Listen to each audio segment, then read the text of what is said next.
Jadi kalau kecemasan bisa menular, ketenangan juga bisa menular. Dalam artian kalau misalnya menunjukkan pikiran yang tenang, hati yang tenang, kemudian dia juga bersama-sama dengan istri dan anak-anaknya juga membangun POV yang tenang, maka keluarganya juga akan Tenang. relatively merasa tenang.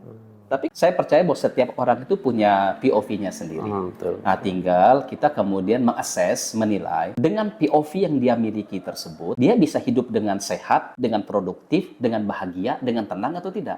Kalau dengan POV tersebut, dia malah tidak tenang, tidak produktif, tidak bisa berfungsi secara sosial atau secara individu dia tidak bisa. Nah, berarti dia perlu mempertimbangkan lagi apakah POV ini perlu dipertahankan atau perlu diubah. Berarti perlu cari angle yang lain. Satu angle yang lain. Assalamualaikum warahmatullahi wabarakatuh. Selamat datang di Ruang Tenang. Kalau hidup kita lagi rame banget rasanya, kita pelanin di sini. Di Ruang Tenang ini juga mungkin kita semua lagi punya banyak pikiran ya. Lagi rame banget kok dunia, rasanya rame banget. Terus banyak berita-berita yang bikin kita panik padahal belum kejadian. Kita bakal pelanin di sini. Di Ruang Tenang nggak akan jadi tempat ngobrol yang sok tahu, tapi kita akan kupas tuntas beberapa hal dengan yang lebih mudah, yang membuat yang rumit jadi mudah, mudah dipahami tentunya. Dan mungkin kita nggak merasa sendiri juga yang merasakan seperti saya yang saya rasakan. Dan di sini saya ditemani oleh seorang dokter di bidang konselor. Nah, menarik kan? Ya, bakal punya sudut pandang yang juga bagus di dalam kejadian-kejadian yang kita alami sekarang. Kita selamat datang buat Pak Ali. Kabar Pak Gegen? Assalamualaikum Pak Ali. Waalaikumsalam, terima kasih. Sehat Pak? Alhamdulillah sehat. Alhamdulillah. Pak Gegen gimana? Semakin sehat. Malah, Masya Allah. Kalau kita dengar lilik lebaran tuh, saya suka merasa ada yang relate banget Pak Ali. Oh gimana tuh Pak Gegen? Ya, rakyatnya makmur terjamin. Nah ini. Oh Masya Allah, Alhamdulillah.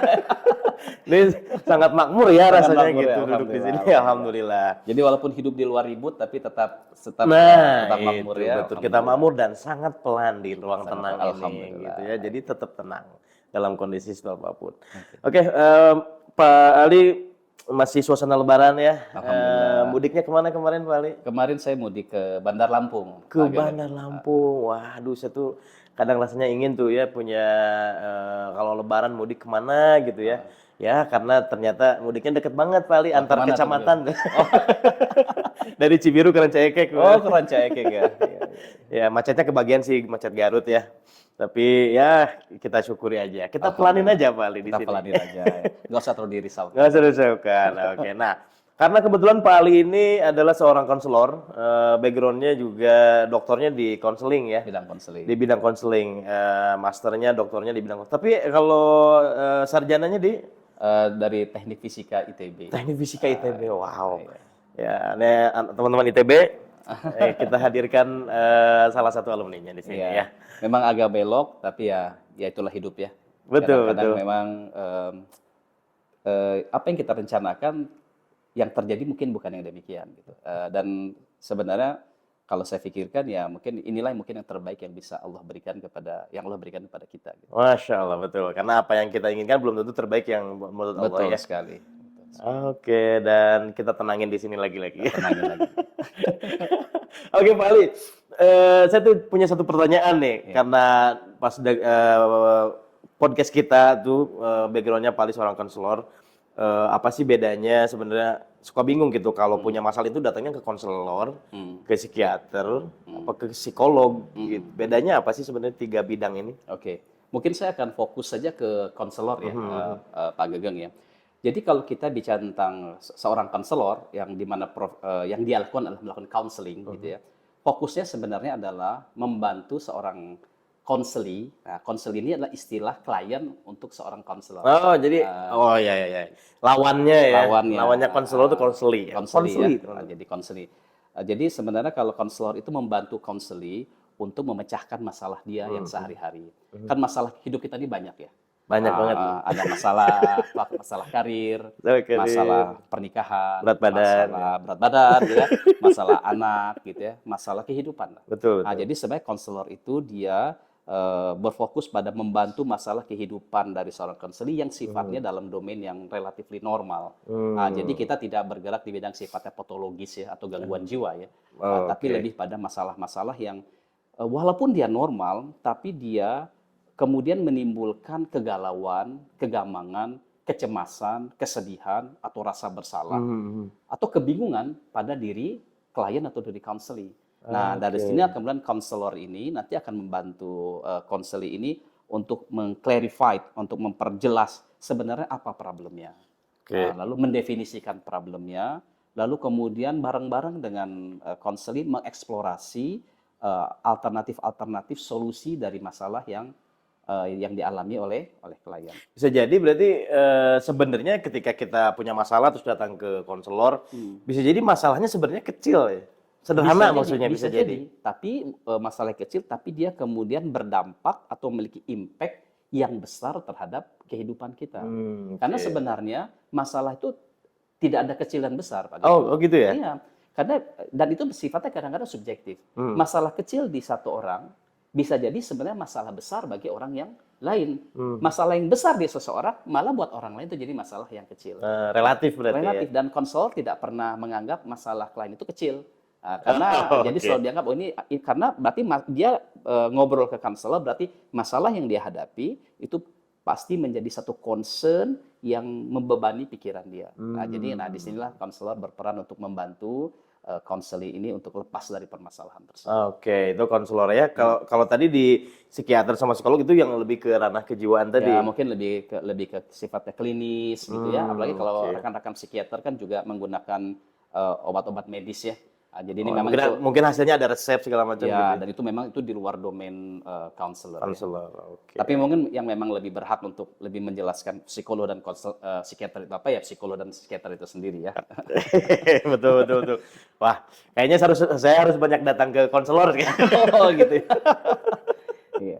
Menarik. Nah, karena tadi dibahas juga ketika seorang konselor ini juga membahas kepanikan gitu ya, atau rasa takut yang dirasa oleh setiap orang gitu ya. Akhir-akhir ini fenomena kita nih Pak Ali di negara kita, mungkin Pak Ali juga menyimak pemberitaan yang sedang banyak beredar ya. Terjadi panic buying BBM tuh ya di Thailand, antriannya menggeruduk semua SPBU gitu ya. Kemudian di Indonesia juga di beberapa daerah juga sama gitu, terjadi antrian panjang di SPBU. Bahkan di Filipina atau Vietnam ya, lupa lagi. Filipina kalau nggak salah ya. Filipina ya, Yong. Filipina. Itu sampai biar ngurangin BBM tuh, biar ngurangin pemakaiannya jadi jalan kaki semua pada warganya. Kalau ada juga yang bilang kalau habis masak matikan kompor ya, gitu. Kita siap nunggu arahan itu ya, mengikuti arahannya ya. Nah, dari sudut pandang seorang konselor tuh seperti apa tuh panic buying sekarang? Oke. Tentu saja saya tidak ingin bahas masalah kekurangan BBM dan lain-lain ya. Itu kan di luar ranah saya sebagai seorang counselor. Tapi mungkin kita sekarang perlu memandang dulu membedakan antara waspada dengan panic buying ya. Kalau misalnya sebenarnya sebuah respon yang normal Pak Gedung ya. Kalau misalnya kita misalnya melihat di masa depan itu ada situasi yang tidak pasti, ada situasi yang mengancam. Nah, respon yang normal, seseorang manusia dia merasa khawatir sehingga dia harus mempersiapkan dirinya. Kalau apa yang dia khawatirkan di masa depan itu terjadi. Oke. Nah, tapi respon ini ada dua jenis tadi. Ada yang responnya sebenarnya masih dalam bilangan normal, jadi konteksnya waspada. Tapi ada konteksnya jadi berlebih-lebihan, yang mungkin kita bisa kasih nama mungkin panik buying ya. Karena istilah panik sendiri sebenarnya itu sudah sesuatu yang agak di luar normal. Jadi sebenarnya pemberitaan pun jadi agak berlebihan ketika menggunakan kalimat panik. Ya, karena sebenarnya normal sih ya kalau orang menduga misalnya wah ini akan ada kelangkaan BBM atau BBM tiba-tiba akan naik sekian persen.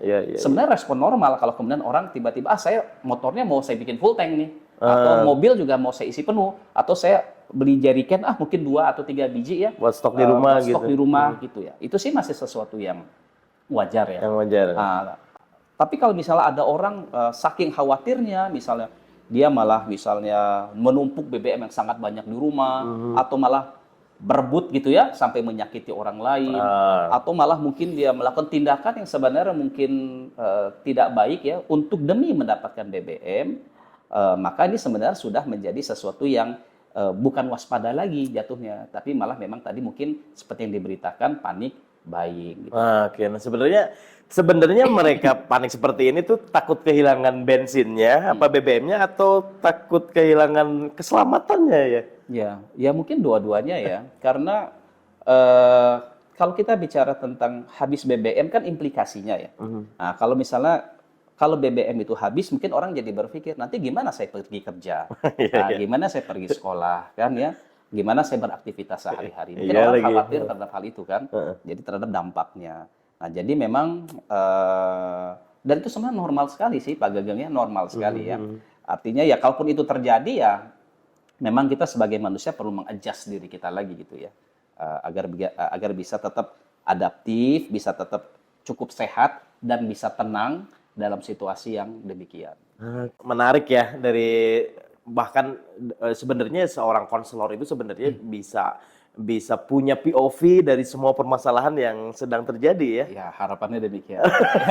Nah, ini cocok banget nih. Boleh buat para teman-teman semua subscriber channel ini, nanti boleh komen, boleh nanya, boleh DM ya, boleh WhatsApp saya juga boleh nanti kalau ada pertanyaan. Saya udah banyak pertanyaan soalnya. Sudah antri pertanyaan nih sebentar lagi ke Pak Ali ya. Pak Ali, Mungkin menyambung sedikit tadi Pak Gagang. gimana? Dan sebenarnya sebagai seorang counselor, saya itu tidak mengatakan bahwa POV-nya counselor itu yang paling benar ya. Oke. Tidak ya. Karena sebenarnya saya percaya bahwa setiap orang itu punya POV-nya sendiri. Betul. Nah, tinggal kita kemudian mengakses, menilai dengan POV yang dia miliki tersebut, dia bisa hidup dengan sehat, dengan produktif, dengan bahagia, dengan tenang atau tidak. Kalau dengan POV tersebut, dia malah tidak tenang, dia malah tidak produktif, atau dia malah tidak bisa berfungsi secara sosial atau secara individu dia tidak bisa, berarti dia perlu mempertimbangkan lagi apakah POV ini perlu dipertahankan atau perlu diubah. Berarti perlu cari angle yang lain. Cari angle yang lain. Nah, konselor membantu konseli untuk Cari eksplorasi dan cari angle yang Oke, wah ini sesuatu yang tadinya saya nggak sempat pikirkan nih Pak Ali. Rumit banget kayaknya kalau denger konselor tik nanaonan sih gitu ya kalau kata orang Sunda gitu ya. Ternyata membantu mencari angle yang tepat gitu ya. Iya. Karena permasalahan juga setiap orang belum tentu solusinya yang sama gitu ya. Betul. Karena bisa jadi ada satu masalah besar nih ya dari angle tertentu. Tapi kalau kita lihat dari angle yang lain, ternyata masalahnya tidak sebesar yang kita kira. Kalau kita ubah perspektifnya. Betul. Nah, bener nggak nih Pak Ali kalau kecemasan, ketakutan itu bisa menular? Gitu. Ya, jadi begini, kalau kita bicara, ada satu konsep dalam dunia counseling ya. Namanya thoughts causes feeling. Pikiran itu yang mendrive, yang memicu perasaan. Nah, jadi kan sebenarnya kalau misalnya ada seseorang yang cemas, ya, lalu dia bicarakanlah kecemasan ini. Dia bicarakan sudut pandang dia tentang satu peristiwa. Bahwa seperti peristiwa BBM tadi ya, dia ngobrol ke teman-teman, wah dengan BBM ini hidup kita akan susah. Dengan langka BBM ini kita akan banyak mengalami masalah dalam kehidupan. Kemudian orang-orang yang diajak bicara, percaya dengan gagasan tersebut, maka orang yang tadi yang punya gagasan ini kan dia kan merasa cemas ya. Orang yang punya pikiran bahwa dengan langkahnya BBM, hidupnya akan bermasalah, hidupnya akan berubah, banyak hal yang tidak bisa dia lakukan, ya maka dia pasti merasa cemas.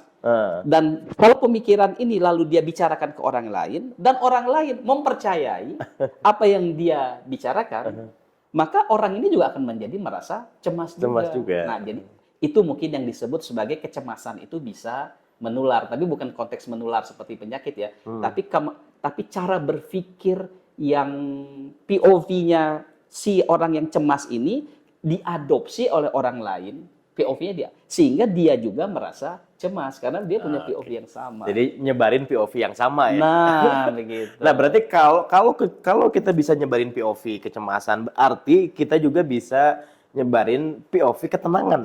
Betul sekali Pak Gegen. Betul sekali. Jadi karena memang ketenangan juga bisa menular. Jadi kalau kecemasan bisa menular, ketenangan juga bisa menular.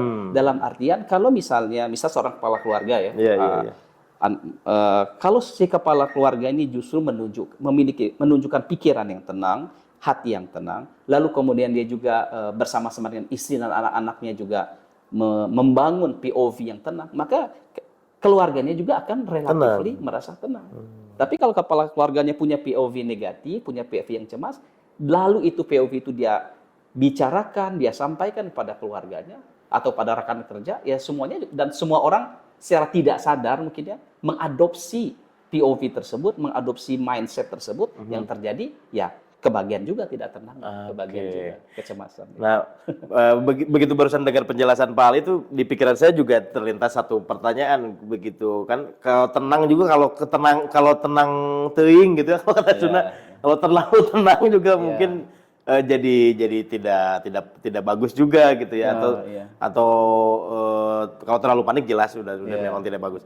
Batasnya mungkin, batas tenang mungkin yang saya tanyain ke Pak Ali, batas tenang itu gimana Pak? Sebenarnya salah satu indikator penting dalam ketenangan hati itu adalah kejernihan dalam berpikir. Nah, jadi kita tidak tergesa-gesa dalam sesuatu, kita bisa melihat sesuatu itu dari beberapa perspektif ya.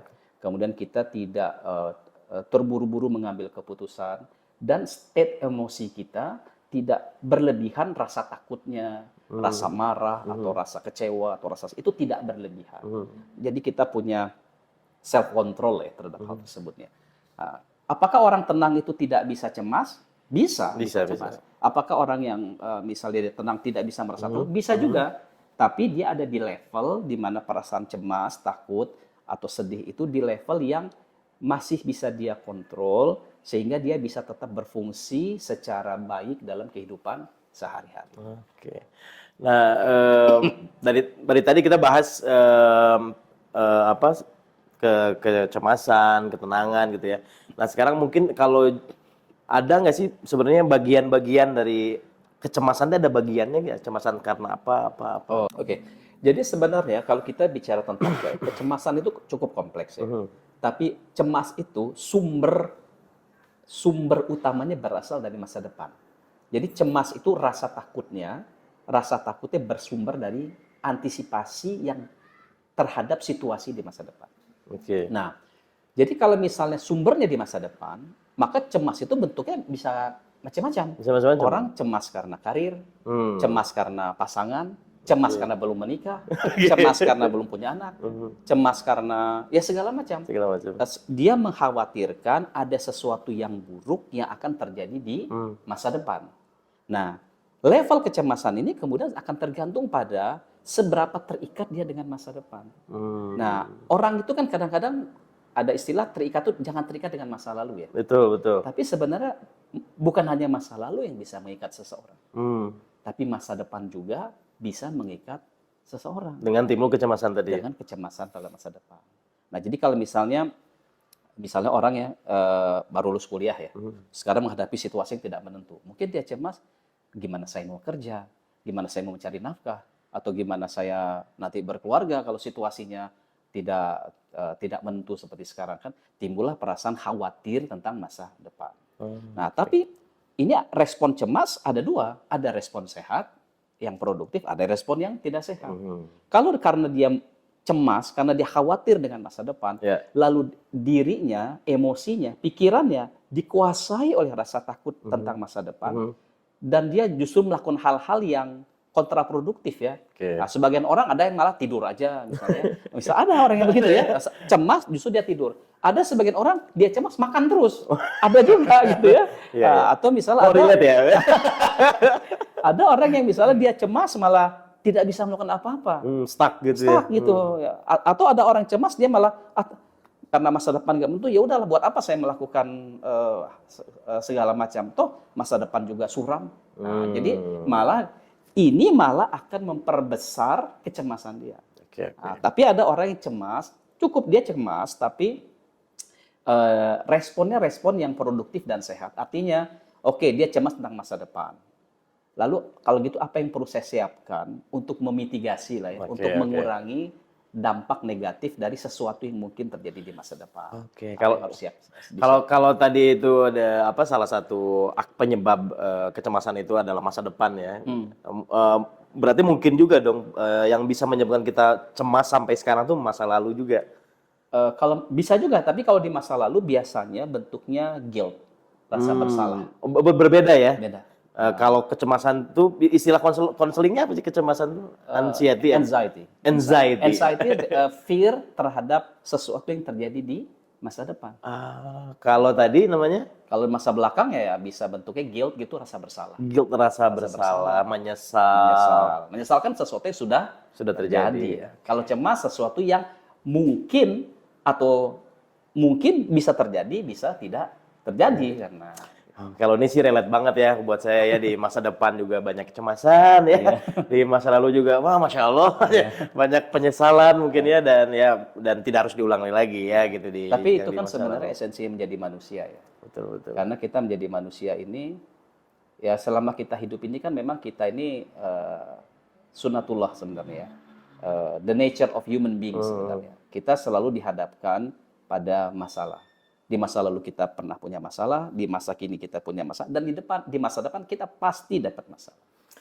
Oke, nah terakhir Pak Ali, saya tuh ngerasa gini ya, kalau saya pernah sih ngerasa gini, tapi ini juga bisa di-share juga buat teman-teman yang lain, kalau sedang merasa seperti saya. Mungkin sekarang lagi cemas banget nih, lagi anxiety, lagi panik gitu, dan diri kita pun sadar kita sedang merasa kecemasan itu, tapi masih tetap nggak bisa kontrol. Iya. Nah, langkah sederhana apa yang bisa kita lakukan ya, ketika kita merasa di posisi itu? Oke. Salah satu masalah kecemasan adalah, ini kalau dari pengalaman ya, bekerja dengan konseling, seseorang itu merasa bahwa dia itu memiliki kekuatan untuk mengendalikan masa depan. Nah, jadi artinya bahwa masa depan itu bisa ditentukan oleh perilaku saya sekarang, seluruhnya. Nah, seluruh masa depan. Nah, sehingga padahal sebenarnya tidak ada yang bisa, artinya begini, kita sebenarnya tidak punya kendali terhadap masa depan. Nggak ada kendali kita terhadap masa depan. Yang kita punya kendali terhadap hari ini. Kita bisa punya kendali terhadap apa yang kita lakukan hari ini, apa yang kita rasakan hari ini, kita punya kendali terhadap perilaku kita di hari ini. Dan kita punya kendali terhadap achievement kita di hari ini. Di masa depan, wallahu alam, tidak bisa tahu ya. Itu yang pertama. Yang kedua, kadang-kadang kita itu terlalu, seperti tadi saya bilang, terlalu menumpukan keyakinan dan kekuatan pada diri sendiri. Padahal sebenarnya, banyak hal sebenarnya kita jangan menganggap bahwa kita ini menjadi sumber kekuatan untuk mengatasi masalah-masalah yang mungkin di masa depan. Jadi betul bahwa kita bertanggung jawab terhadap masalah kita, terhadap masa depan kita. Tapi kita perlu memahami ya bahwa ada kekuatan dalam konteks Allah Subhanahu Wa Taala ya, yang sebenarnya yang mengatur kehidupan kita. Jadi kita tuh harus memahami bahwa ada part mungkin dalam hidup kita yang memang kita menentukan.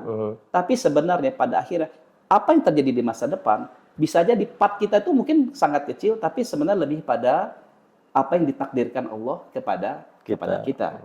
Nah, jadi kalau kita mengkombinasikan antara saya harus berikhtiar hari ini untuk keberhasilan saya di masa depan, tapi saya menyerahkan hasilnya apapun yang sudah saya ikhtiarkan kepada Allah gitu ya.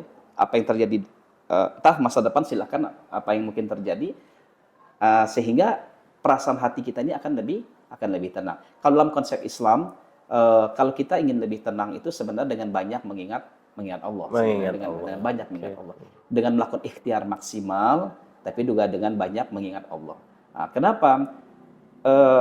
Kalau orang terlalu istilah dalam konseling itu begini, kalau orang locus of internal ya, terlalu besar, artinya dia merasa dia bertanggung jawab sepenuhnya terhadap kehidupannya dan masa depan, itu berat sekali. Coba bayangkan Pak Gageng ya, di masa depan itu karir saya bagaimana, kehidupan pernikahan saya bagaimana, saya akan bahagia atau enggak di masa depan. Lalu Pak Gageng bilang begini, seluruh kejadian di masa depan itu menjadi ditentukan oleh diri saya sendiri. Itu betapa beratnya bebannya. Kalau kita mengatakan masa depan itu ditentukan oleh saya.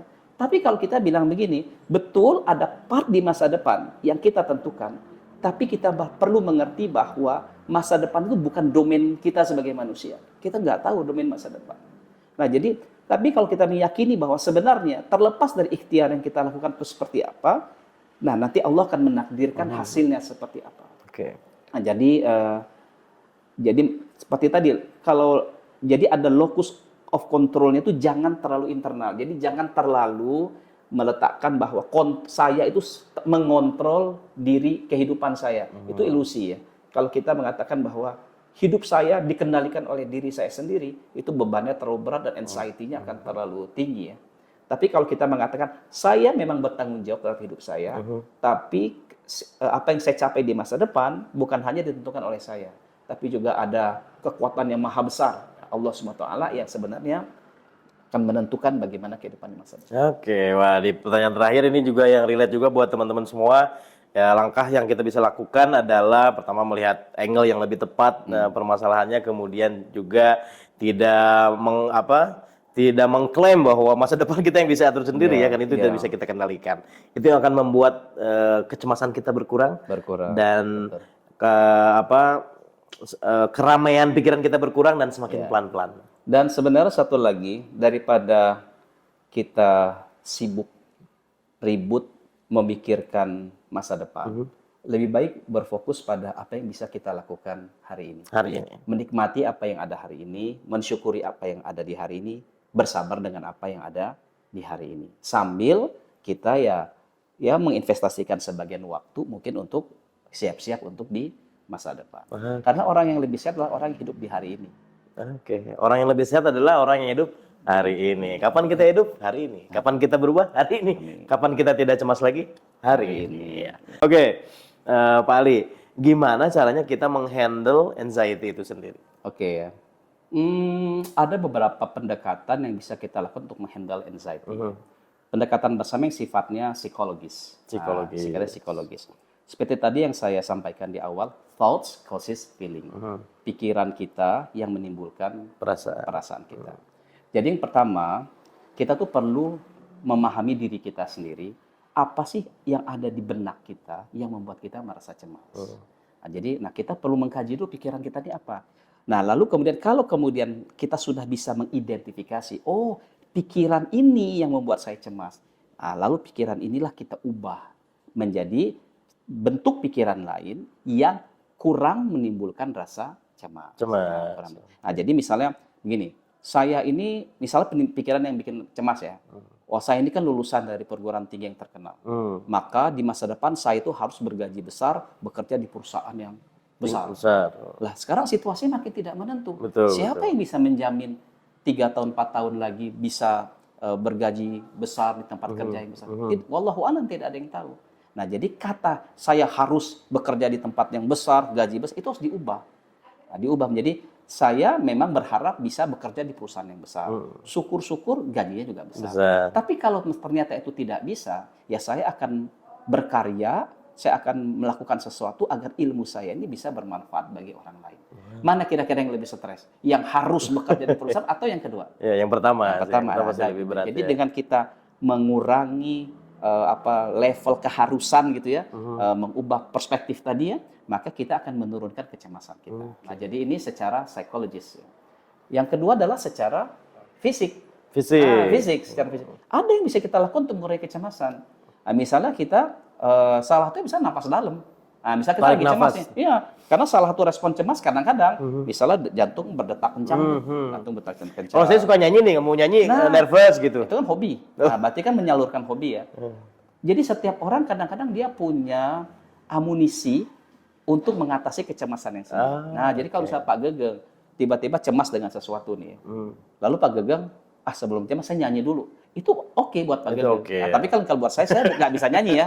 Jadi kalau saya nggak bisa nyanyi, tentu saja nyanyi tidak bisa menjadi cara untuk mengurangi kecemasan saya. Nah, itulah yang tadi saya bilang, konselor itu dia punya escape masing-masing. Punya escape-nya masing-masing, betul sekali Pak Gegeng. Nah, jadi artinya, jadi ada yang secara fisik, nyanyi, secara fisik atau behavioral ya, secara mungkin menyanyi, mungkin kemudian bernafas dalam gitu ya, atau jalan-jalan gitu ya, misalnya ya jalan pagi atau kemudian di kebun teh gitu ya. Asal jangan gini, asal setiap ada perasaan cemas, healingnya ke tempat yang mahal ya.